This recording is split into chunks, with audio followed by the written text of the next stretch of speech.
يعني اذا بترمش بالغلط رمشتين ورا بعض بتطير.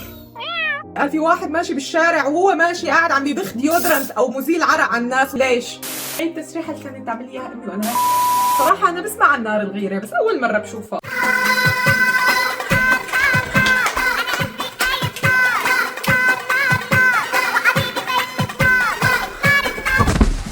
يا جماعة فهموني المقص من شو بيشكي؟ بليز حبايبي ما تقلدوا هي الفيديوهات بالبيت ولا حتى برا البيت، النار ما بيلتعب فيها، ونار نار نار. مرحبا يا حلوين، هي انا رجعت لكم بفيديو جديد، ومثل ما عودتكم بنبلش لكم باحلى تعليق وصلني بالفيديو الماضي. والتعليق الحلو من مريومة، شكرا لك يا مريم وانا بحبك كمان كثير. يكسر بيضتين 3 على راسها، طب بالمرة جيب زيت وزعتر ولبنة وشاي ويلا خلينا نفطر على شعرها، صارت وصارت يعني معقول تفطروا من غير ما تشربوا شي؟ لا والله هي جبنا لكم بركان من البيبسي، عم دللكم انا. عزيزي ما تفكر انه هو عم بيلمع الصلعة، هو قاعد عم يصقل المعلومات لك.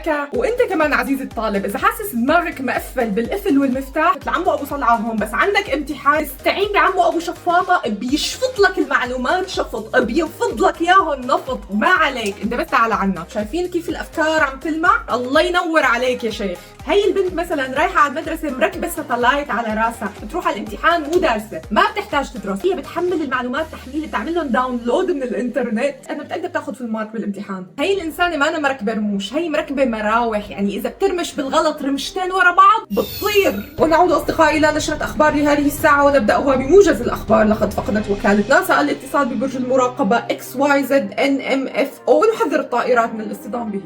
تعرفوا ما عاد في داعي تستخدموا الGPS لتحديد الاتجاهات، هي الحجة مركبة قرون الاستشعار، خدوها معكم اسهل وارخص واوفر وما بتضيعوا بالسيارة. والله بجيب لكم عروض انا. عملت لك حلقة رائعة ما عملناها قبل هيك لأي إنسان وفيها يا حرام طالع له شوارب بس براسه من ورا. الله يسامحني على التنمر.